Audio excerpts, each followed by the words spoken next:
विविधताओं भरे इस देश में, विविधताओं भरे इस देश में भाषाओं की फुलवारी है, भाषाओं की फुलवारी है। इनमें हमको सबसे प्यारी हिंदी राष्ट्रभाषा हमारी है, हिंदी राष्ट्रभाषा हमारी है। सुप्रभात, सुप्रभात। आपकी उम्र लंबी हो, आपकी उम्र लंबी हो। नमस्ते, नमस्ते। आप मुझे बता सकते हैं आज हम सब यहाँ पर क्यों इकट्ठा हुए हैं, क्यों एकत्रित हुए हैं? आज हम हिंदी दिवस मना रहे हैं, आज हम हिंदी दिवस मना रहे हैं। वैसे हम इस हिंदी दिवस को 14 सितंबर को मनाते हैं, पर कल आपके स्कूल में छुट्टी है, इसलिए हम आज हिंदी दिवस मना रहे हैं।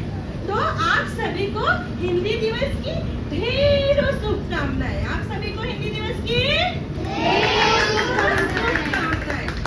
आपको पता है, जब सृष्टि का निर्माण हुआ, जब से ये दुनिया बनी, तब से मानव जाति का हिंदी के साथ एक अटूट रिश्ता है, एक गहरा रिश्ता है।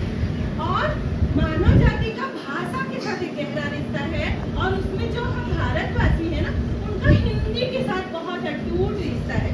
तो ये जो भाषा है, ये मानव के अभिन्न अंग का एक रूप है। जो मानव का जो एक हमारा पार्ट होता है, शरीर का रूप होता है, उसका एक अभिन्न अंग है। बिना हिंदी हम अधूरे हैं, बिना हिंदी हम भारतवासी अधूरे हैं, और बिना भाषा सभी लोग अधूरे हैं। तो हिंदी हमारी राष्ट्रभाषा है, और वह हमारे लिए बहुत गौरव की बात है। हमारे लिए हिंदी राष्ट्रभाषा है, इसलिए वह बहुत गौरव की बात है। और हिंदी देवनागरी लिपि में लिखी हुई है, हिंदी देवनागरी लिपि में लिखी हुई है। और कहा जाता है कि हिंदी संस्कृत का वंशज है। हिंदी कहाँ से आई? हिंदी जो संस्कृत भाषा है उसमें से आई। अगर हम कुछ हमारे प्राचीन काल में जाएं, इतिहास में जाएं, तब हमें पता चलेगा कि हिंदी भाषा हमें कैसे मिली। तो ये हिंदी भाषा हमें बड़ी आसानी से नहीं मिली। हिंदी भाषा पाने के लिए हमारे जो कुछ बहुत महान लोग थे, उन्होंने कड़ा संघर्ष किया था। उसमें जो हमारे व्यवहार राजेंद्र सिन्हा जी थे, उन्होंने तो 2018 से हिंदी को हमारी राष्ट्रभाषा बनाने के लिए कड़ा संघर्ष किया। एक जगह से दूसरी जगह, कई जगहों पे जाके लोगों को मनाने की कोशिश की कि हिंदी को अपनाओ, हिंदी को अपनाओ। और उनका साथ कुछ बहुत महान लोगों ने दिया, जो उसमें भी महादेवी वर्मा, मैथिली शरण गुप्त, काका कालेलकर, सेठ गोविंद सिंह, ऐसे बहुत सारे लोग थे जिन्होंने हिंदी को अपनाने के लिए व्यवहार राजेंद्र सिन्हा के साथ में कड़ी मेहनत की, कड़ा संघर्ष किया। और 2018 से जो वो प्रयत्न कर रहे थे, वो जब हमें आजादी मिली 1947 में, उसके बाद में धीरे धीरे लोगों को ऐसा लगने लगा कि हाँ, हिंदी को अपनाना चाहिए। तब 14 सितंबर 1949 को हिंदी को राष्ट्रभाषा की मान्यता मिली, हिंदी को राष्ट्रभाषा की मान्यता मिली। और आपको पता है 14 सितंबर किसका जन्मदिन था? व्यवहार राजेंद्र सिन्हा जी का जन्मदिन था उस दिन, जिन्होंने सबसे ज्यादा कड़ा संघर्ष किया था। और तभी से हम 14 सितंबर 1949 से हिंदी को राष्ट्रभाषा के रूप में हमने अपनाया, और हम तब से हिंदी दिवस मनाते हैं। तब से हम हिंदी दिवस मनाते हैं। और भारत में सबसे ज्यादा जगहों पे हिंदी बोली जाती है, इसीलिए हमारी राष्ट्रभाषा है। लेकिन ये हमारी राष्ट्रभाषा बन गई, उसके बाद धीमे धीमे धीमे धीमे विदेशों में भी इसका प्रचार होने लगा। और जो विदेशी कंपनियां हैं ना, वो हमारे साथ में व्यापार करना उनको बहुत पसंद है। आपको पता है ना, आपको किंजल मैम ने बताया था कि पहले हमारा देश सोने की चिड़िया कही जाती थी। क्यों? क्योंकि यहाँ पे लोग व्यापार करने आते थे। तो अभी भी हमारे देश के साथ में लोगों को व्यापार करना बहुत पसंद है। तो व्यापार करने के लिए जब लोग हमारे साथ जब व्यापार करते हैं, तो जो व्यापार के व्यवहार होते हैं, तो एक वो सरल भाषा में करना चाहते हैं। तो कुछ जो बहुत सारे ऐसे कुछ देश हैं जो हिंदी में व्यवहार करते हैं, और धीमे धीमे ये हिंदी क्या हो गया, हमारे राष्ट्र राष्ट्रभाषा से वो विश्व में भी प्रख्यात हो गया और विश्व में धीमे प्रख्यात होते होते विश्व की 10 भाषाओं में हिंदी आज चौथे क्रमांक पे आके बैठा है। हिंदी कौन से क्रमांक पे आके बैठा है? चौथे क्रमांक पे आके बैठा है। तो ये हमारे लिए बहुत गौरव की बात है कि हिंदी चौथे क्रमांक पे बैठा है। लेकिन उससे भी एक और गौरव की बात क्या है पता है? जो अबू धाबी है ना, जो अबू धाबी, उसमें हिंदी को तीसरी भाषा के रूप में विद्यालयों में पढ़ाया जाता है। जैसे हमारे वहाँ गुजरात में गुजराती तीसरी भाषा है, उसी तरह से अबू धाबी में हिंदी तीसरी भाषा के रूप में पढ़ाया जाता है। ये भी हमारे लिए बहुत गौरव की बात हुई कि विदेश में हमारी भाषा पढ़ाई जा रही है। तो हुई ना गौरव की बात? हुई कि नहीं हुई?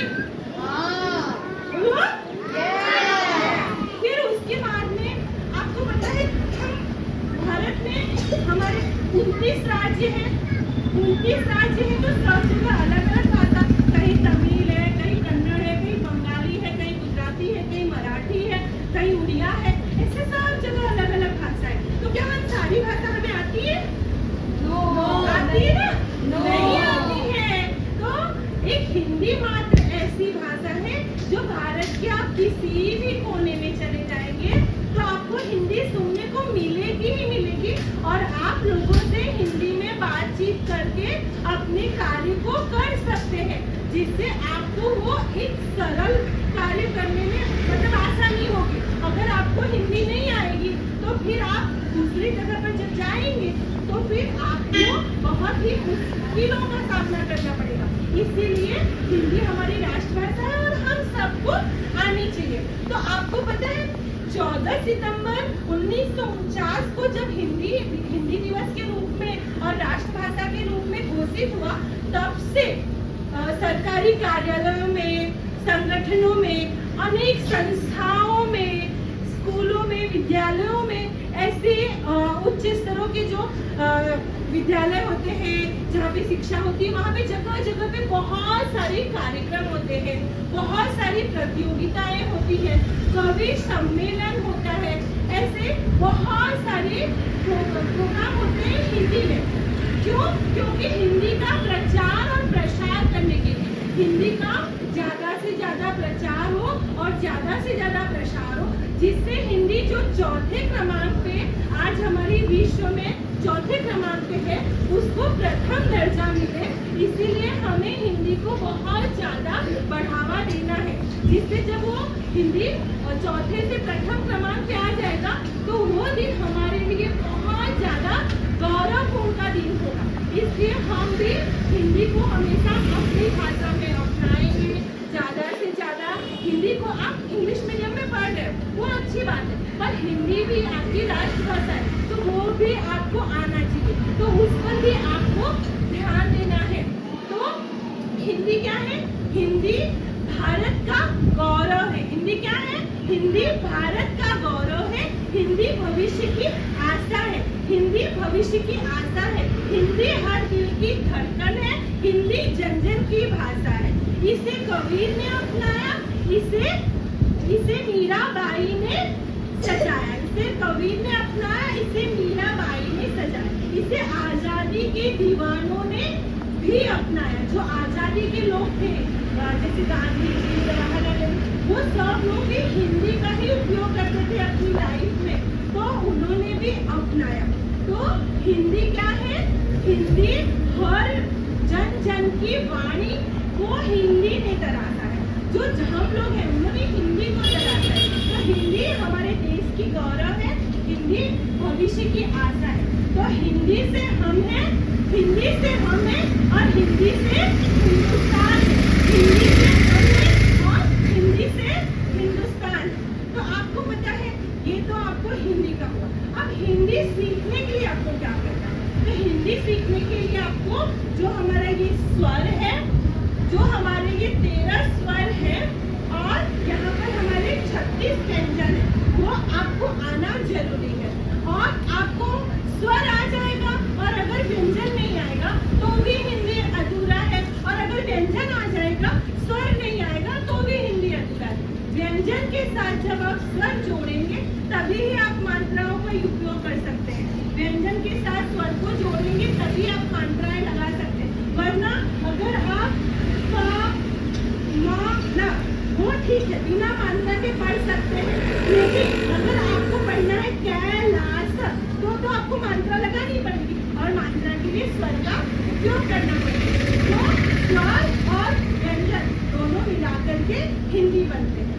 तो आपको ये हिंदी सीखनी है और स्वर और व्यंजन को अच्छे से अपने